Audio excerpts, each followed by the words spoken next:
Going on, everybody? I'm going to go through sustainability with match betting today.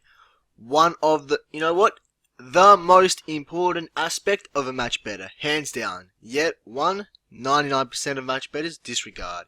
And that's why their life is so short in this game, because they're not smart about the way they're doing their match betting. So, why be sustainable? Match bettors' main objective is to ensure all their accounts are in an operating state, with no promotion ban or limit bans attached to them. Anybody can make money utilizing these methods. It's not hard at all. But what separates the good match bettors compared to the average ones is how long they can fly under that radar for without being touched, bothered, emailed by a bookmaker. You don't want any attention on your account. Think long term. It shouldn't be seen as a quick snatch and grab of cash. It's quite sad how many people do this, and they might clear some bonuses and they just abuse promotion straight away, try and make as much money as possible, and then they're gone. Maybe they make $5,000-$10,000, and then they're out of the game. No, my accounts are banned. I can't do it anymore. If you thought long term, you'd still be kicking right now, and you'd still be profiting every week. So you've got to think long term with this game. And that comes to the next point. Account sustainability, more long term profits. And if you disregard sustainability, your accounts will be gone within weeks. Even sometimes days, to be honest, and once they're gone, you're limited from easy, risk, tax-free money-making opportunities. So the question is, how can we be sustainable? And that's exactly what we're going to go through in this video. I'm going to give you 10 solid points. Not as solid as our sustainability course, which you get once you're an elite member, but these points are going to help you a lot. So I suggest watching very carefully and taking some notes down. Let's get straight into it. Point 1. Use an elite private browser. One which is as untraceable as you can get. Always in private mode and is automatically blocking third-party cookies.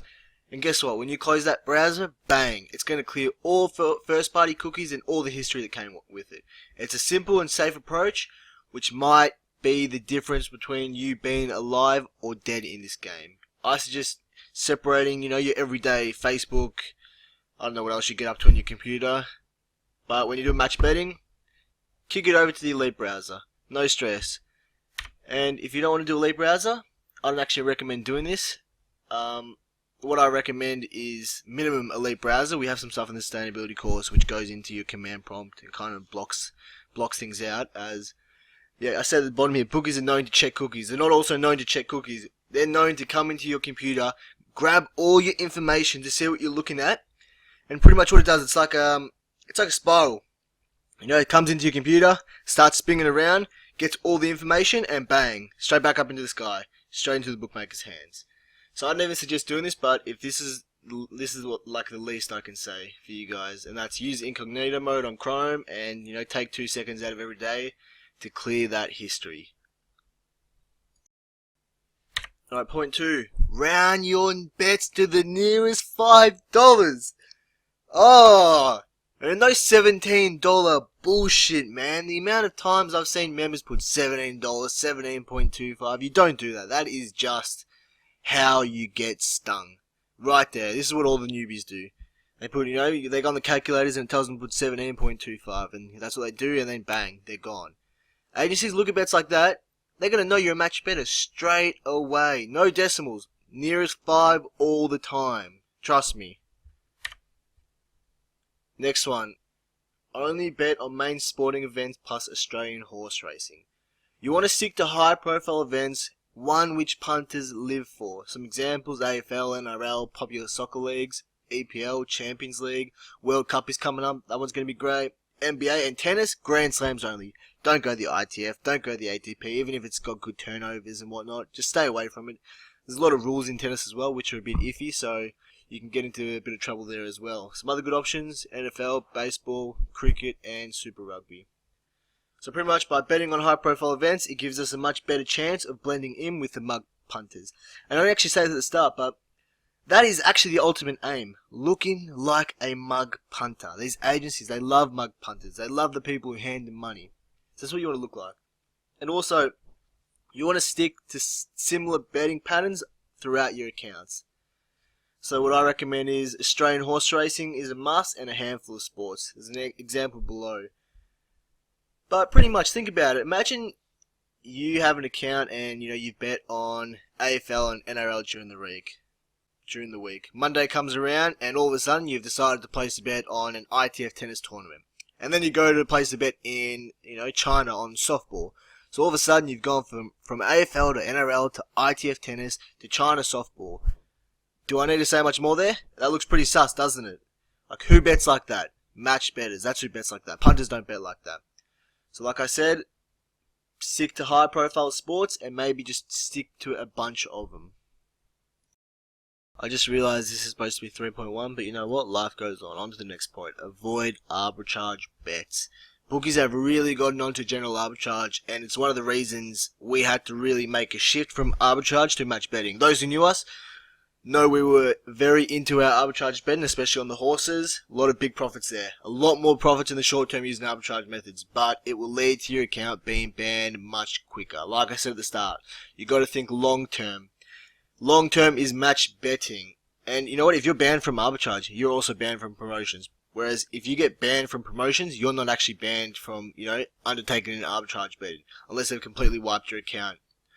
Which is, usually rare. Usually they're just going to get rid of promotions and then, you can start arbing freely. If you want to ever really get into arbing, send us a message. We know it inside out. It's what we really focused on for a lot of our time. And if you want to do it, there's some tips there. Australian horse racing, high-profile sporting events. If you want to go into arbitrage, you want to stick to some high-profile sporting events. EPL, there's some great ones. You don't want to go into NHL, Slovakian. It's Slovakia. CSGO. None of that shit, I have a friend who plays CSGO. He's not too good, but I'd never bet on him. Just because, it's sus. It's obvious. This is the most important point. Timing. It is the most important element of a match bettor. You need to think like a punter. And you want to know what punters do? They impulsively bet in the run-up to certain games or races. So you need to find times which eliminate the risk of the bookmakers looking into your account. Chucking a $200 bonus bet on a tennis game which starts in 9 days would not be classified as a smart move. Throwing down bonuses at UK racing or South African races on a Wednesday night at 2 AM. That also isn't the smartest move. You need to bet at times where you know a lot of money will be getting thrown down. That's why I like to bet from Thursday onwards personally, when I'm really having a good red hot crack. Monday to Wednesday I'll still do a few promotions here and there, NBA, but usually it's Thursday to Sunday where I really start hitting it hard. Any bonuses as well? Saturday. 100%. Horse racing Saturday. Imagine how many mugs are sitting there on a Saturday getting pissed betting. They can't keep up. They don't know what's going on. Everyone's chucking bets on a Saturday. Blend in. Easy. Point 6. Mug bets. A lot of people say these are useless, but I say every bloke and his dog in Australia love a multi. It's un-Australian to place a multi. So what do usually every week? I'll place a multi up to $100 on usually EPL at the moment. That's what I've been doing. And pretty much what I do with it is I'll start laying it off on Betfair. So I'll try to pick the favourites which are playing first, which I think are going to win. And say I've got a 4-leg multi on, maybe 2 get up. And then all of a sudden I can head over to Betfair and start laying off some of the stake I put down. This is risky though. Sometimes the first leg could lose and you could lose your money. But, you can't take it all and give nothing back, I like to say. And, like I said, they love these. So, get some new accounts here and there. It's good. Let your new accounts settle. When you start your match betting journey, there is no need to rush it and start smashing promotions from day one. After you turn over your bonuses, use the accounts to start just covering situations, using other agencies' promotions being their bonuses or whatnot. And then after a couple of weeks, maybe start really looking into the promotions. But I suggest at the start, just focus on the bonuses and not so much promotions. Bonuses, start betting a bit throughout the account, make it look active, and then after a couple of weeks, bang, you can go for it a bit more. But pretty much, when you open a new account, the bookmakers, you don't open an account and all of a sudden the bookmakers throw your account to the side and don't look at it much. That's when they're going to be looking at your account the most, in the first couple of weeks. That's when the warnings will come up and whatnot, so just let your new account settle when you start. Alright, on to the next point. Don't withdraw your winnings. Probably, what you guys would all do, you'd make some profits and all of a sudden you want to withdraw your money into out of one account into another, and that's what you keep doing. Same pattern. Withdraw out, withdraw in, withdraw out, withdraw in. You want to try keep the money in there if you can. Every time you process a withdrawal, there is a high chance an agency could have a quick look into your account, depending on the amount. Maybe not if it's really small, but once you start depositing a bit more, they'll look into it. You need to start getting into that habit of just leaving money in your account. Remember, this is an investment. We want this investment to last as long as possible without having any worries whatsoever. By taking that money out of your account, you are running a risk. We're match bettors. We don't like risks. If you urgently need some money, take it out if you have to, but really don't take over I'll go over that in the next point anyway. I'm going to do a bit of a case study for you, which is Chris had $1,000 in his CrownBet account. He was doing a lot of mug bets, he was doing a lot of promotions, but he was also doing a lot of normal bets as well. So his account is Cash King approved. He's blending in well, he's doing everything. But he has $1,000 in his account, and he asked me, what should I do? I kind of need some money. If you have a low bankroll, try boosting some of the horses using the boost method and laying them off in Betfair.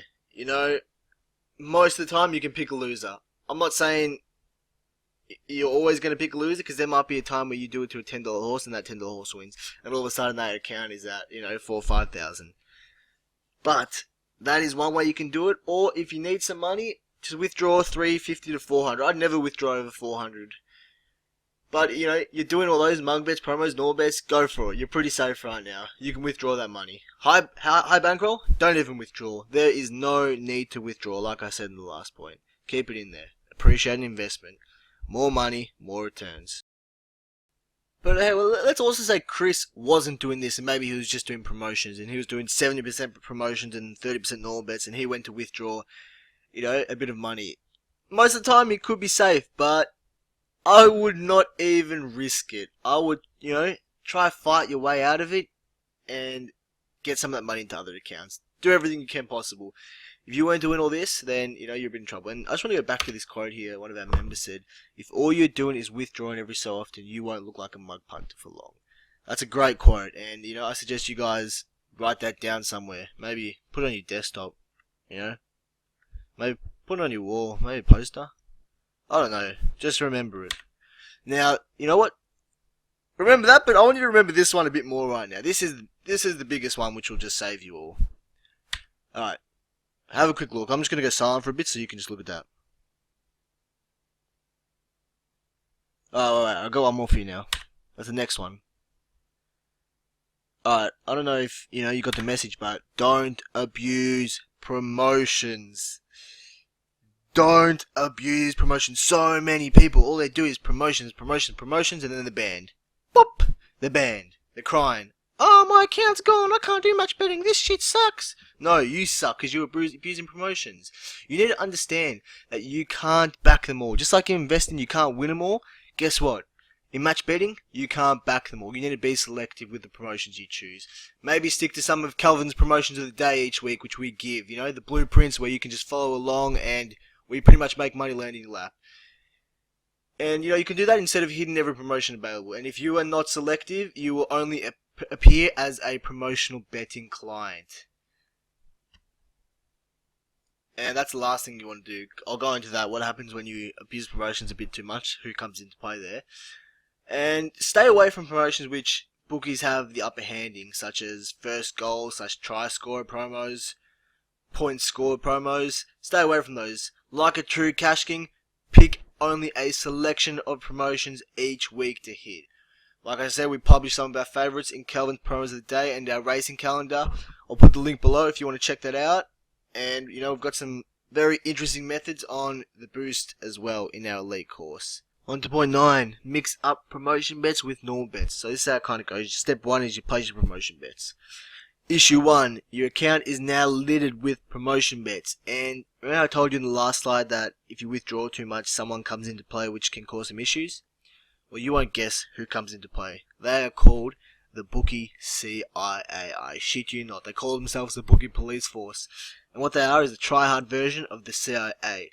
And what they do is they try to catch, They sit behind their computers trying to catch individuals who are abusing promotion bets.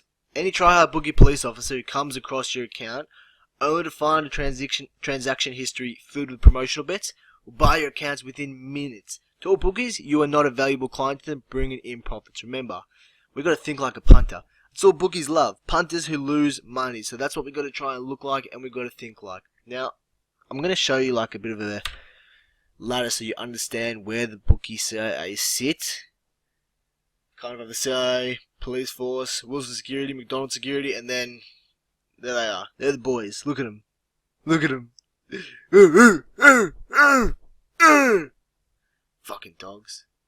That's alright, boys. Don't worry. That's alright. They'll be put in the kennel soon. You need to understand that you can't back them all. Remember that one. It's a great point. Oh. Undisclosed one. Sorry.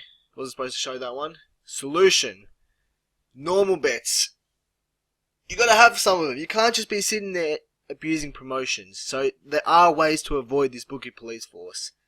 You gotta bet on legitimate markets, not just promotions. Find a ratio which you feel comfortable with. It could be 50% promotional bets and then, 50% legitimate bets. Or maybe even 40% promotion, 60% normal if you want to be on the safe side. I always like to err on the safe side, to be honest. And legitimate bets could mean a few things. It could mean you are covering another promotional offer from another bookmaker on another account, or maybe even a bonus bet. Or maybe you sacrifice a small loss and place a normal hedge bet on a main market and cop a minimal loss. And by main market, you know what I mean. Australian horse racing, big soccer leagues, AFL, NRL. That works, huh? Point 10. Mix it up. The bookmakers. If you are winning on a regular basis with a single bookmaker, chuck them in the bin for a few weeks. There are another 15 to choose from. Some profit cuts for a few weeks will not hurt, especially if it helps the sustainability of your accounts. And this is a big one. Your betting habits. A lot of people don't do this right. They kind of have a set day. I know a member messaged me after bringing this up, and what he said was, every Saturday, that's when I was placing all my bets pretty much, man. Like, thanks for that. You really gave me that heads up there. That's what a lot of people do. They have a set day where, it's match betting purely. And this will draw unwanted attention to you once again. Try and blend in with the other punters and have a random betting pattern. One which leaves no obvious trace. Alright, now guess what? You are now Mr. Sustainable. You have a lot of information here which you can use. I probably gave you a bit too much, but I'd rather you all be safe than sorry. And also, guess what I'm going to give you? A certificate for you, Mr. Sustainable. Entry level, not quite elite level yet, to our sustainability course. A course which will save you thousands of dollars in the long run. This certificate is probably better than everything they gave you at school. And probably this whole presentation taught you more than they would have taught you at school. So I suggest screenshotting this, putting it on your wall as well, and you're Mr. Sustainable now.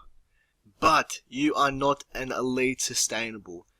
This is our elite course, goes into 5 modules, and what you got here was some of the standard rules.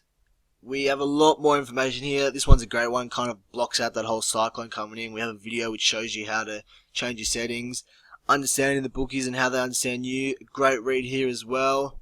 Appreciate investment, some advanced rules.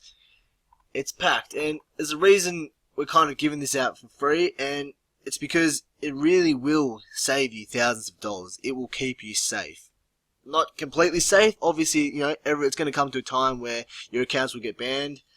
Just like death and taxes, it's inevitable. It's going to happen. But by doing these little things I've mentioned and maybe coming in here and doing these, you will prolong that ban happening for a long time. There is no questions asked about it. So if you want to grab this course, it's part of our elite course. We've got a great community happening at the moment.